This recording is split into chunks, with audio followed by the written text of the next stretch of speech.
Agar bir odam o'zini musulmonlarning rahbari va yoki qo'mondoni deb turib, o'zining turmushini normal xalqdan va yoki askarlardan yuqori o'ringa qo'ydi ekan, u asla islomga muvofiq, islomga loyiq rahbar emas.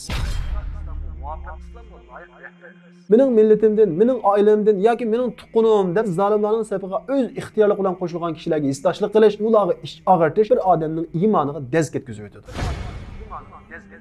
Men sizlarga mushu ummatning, ya'ni musulmonlar ummatiningki eng ishonchli odamini avataman.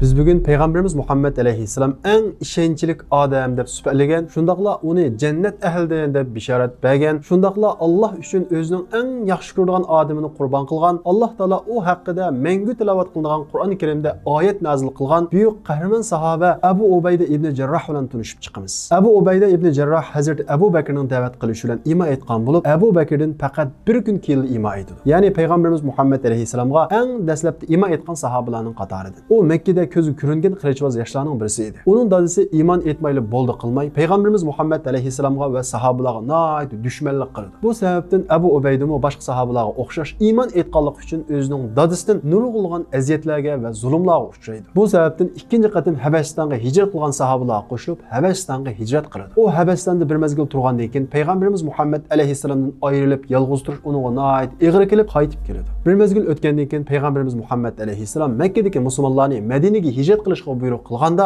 Abu Ubayda ibn Jarrah Madinaga eng burun hijrat qildi. Shundaqla Peygamberimiz Muhammed Aleyhisselam Madinaga hijrat qilgandan keyin Peygamberimiz Muhammed Aleyhisselamning Madinada yangi davlat qurishida, yangi jamiyat barpo qilishida eng muhim asosli odamlarning birisiga aylandi. Shundaqla Peygamberimiz Muhammed Aleyhisselam elib borgan jihatlarning hammasiga oldingi safda qatnashadi. Masalan, Badr urushida Peygamberimiz Muhammed Aleyhisselam bilan birga musulmonlar qo'shinining oldingi safidan o'rin oladi. Afsuski, uning dadasi bu urushda mushriklar qo'shinining oldingi safidan o'rin oladi. Shunda qilib ota-bola qarma-qarshi ikki safda bo'ladi. Urush boshlanadi. Musulmonlar bilan mushriklar nayt shiddatli jangga kiradi. Hazrat Abu Ubayda dadam bilan uchishib qolmay, dadamga qilich urib sanmay deb o'zini dadasini elib qochadi. Abu Ubaydaning dadasi bo'lsa sahobalarga nayt vahshiylarcha qilich urib ularni yaralandırishga boshlaydi. Shundaqla u o'zining o'g'lini izlaydi. Abu Ubayda dadasini o'zini shunchalik elib qochsa-mu, dadasi uni izlab yurib oldiga kelib oladi. Abu Ubayda yuzini boshqa tarafga qilib oladi. Dadasi yana oldiga kelib oladi. Abu Ubayda yana o'zini elib qochadi. Shu topda Abu Ubayda nayt ig'ir sinoqqa duch kelgan edi. Chunki dadasi mushriklarning qo'shini oldida o'zining iymondoshlarını, itqoddoshlarını, musulmon sahobalarni o'ltirgan, yaralandırgan edi. Shundaqla o'zining oldiga kelgan edi. O'ltiray desa, dadasi o'ltirmay desa, uning iymoni uni o'ltirishga buyurdi. Chunki u zolimlarning safida edi. Bizning itqodimiz ba'zi vaqtda mana bu shundaq o'zimiz yaxshi ko'rgan odam bilan bizni imtihon qiladi. Bizning iymonimiz hamma narsadan ustun kiralgan vaqtida iymondan o'tgan bo'ladi va haqiqiy rostchil iymon bo'ladi. Abu Ubayda bir qancha qatim yuzini o'rib olsa-mu, dadasi oldiga kelib qilich planlatgandan keyin oxiri Abu Ubayda dadasiga qilich uradi. Amaliyotda Abu Ubayda dadasiga emas, qalbidagi jahiliyat bog'lariga qilich urgan edi. Dadasiga emas, iymoniga, Alloh va uning payg'ambariga urush ochgan kofirlarga qilich urgan edi. Abu Ubaydaning dadasi shu yerda yiqilib o'ladi. Abu Ubayda dadamni o'ltirib saldim-g'o degandek ichi bir xil bearomlikqa to'ladi. Shu vaqt Alloh taolo tuvandagi oyatni nazil qilib, la tajidu qawman yu'minuna billahi wal yawmil akhir yuwadduna man haddalloha va rasulahu. Ey Muhammad, Allohga va oxirat kuniga iymon keltirgan bir qavmning Alloh va uning payg'ambariga urush ochgan millatni do'st tutganligini hargizmi ko'maysa, walau kanu abaahum aw abnaahum aw ikhwanahum aw ashiratahum. Garchi ular, ya'ni Alloh va uning payg'ambariga urush ochgan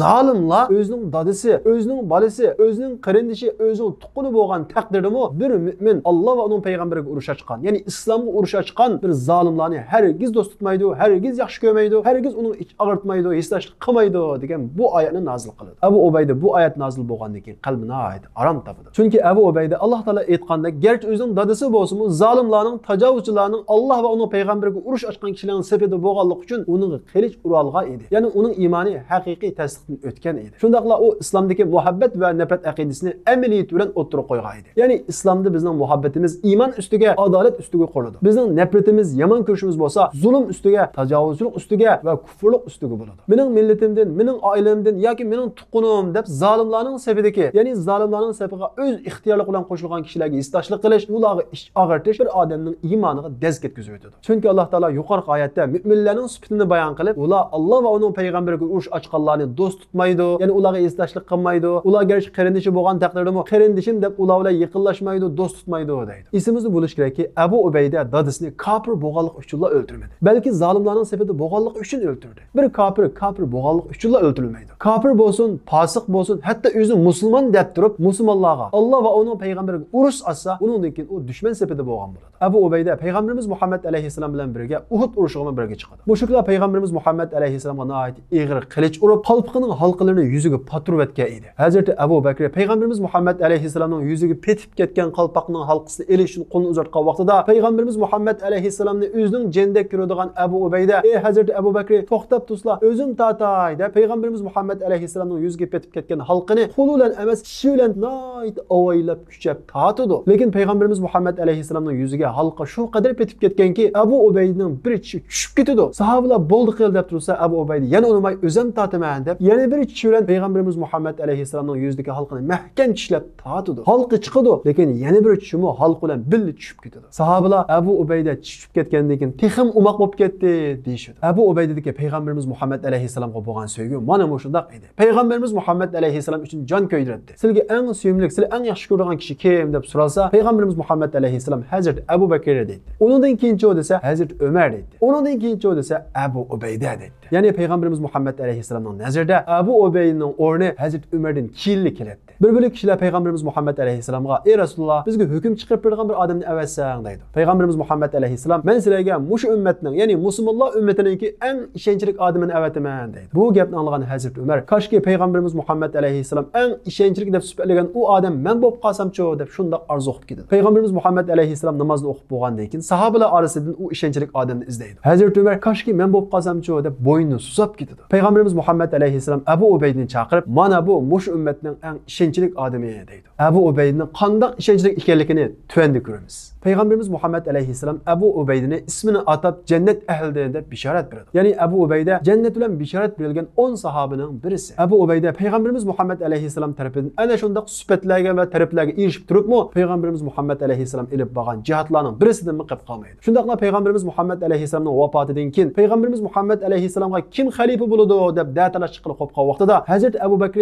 "Ey Abu Ubayda, payg'ambarimiz Muhammad alayhisalom seni mushu ummatning eng ishonchli odami degan. Sen qo'lingni menga ber, men senga bay'at qilay" deydi. Azroq datalash chiqdi. Abu Ubayda keskin so'zlar bilan, "Ey Abu Bakr, Rasululloh namoz o'qishga buyurgan kishining oldiga men chiqamdim. Ya'ni Rasululloh bizga namoz o'qib bermagan vaqtida bizga seni namoz o'qib berishga buyurgan. Sening oldiga hargiz chiqmayman. Sen qo'lingni menga ber, men senga bay'at qilaman. Butun musulmonlar senga bay'at qiladi" deb Hazrat Abu Bakrga bay'at qiladi. Shundaqla ansarlarga, "Ey ansarlar, sizlar payg'ambarimiz Muhammad alayhisalomga hech kim yordam bermaganda yordam bergansizlar. Endi payg'ambarimiz Muhammad alayhisalom vafot topgandan keyin payg'ambarimizning yo'lga eng burun osilik qilgan kishi bo'lmanglar. Hazrat Abu Bakr payg'ambarimizning keyingi xalifalikka o'rinbosarlik eng loyiq kishi" deb so'zlab, ularni Hazrat Abu Bakrga bay'at berishga qoyil qiladi. Ya'ni Abu Ubaydaning keskin ifodasi va o'tkir qoyil qilarlik so'zlari payg'ambarimiz Muhammad alayhisalomdan keyin musulmonlarning ixtilofdan saqlab qoladi. Shundaqla ansarlarni Hazrat Abu Bakrga bay'at qilishga qoyil qiladi. Hazrat Abu Bakrning vafotidan keyin Hazrat Umar xalifa bo'lgandan keyin Shamdagi Xolid ibn Valid qo'mondonlik qilayotgan qo'shinning beshiga Hazrat Umar Abu Ubaydani chiqaradi. Chunki kishilarning anida Xolid ibn Valid bir qo'shinning beshida bo'ladi ekan, u qo'shin hargiz mag'lub bo'lmaydi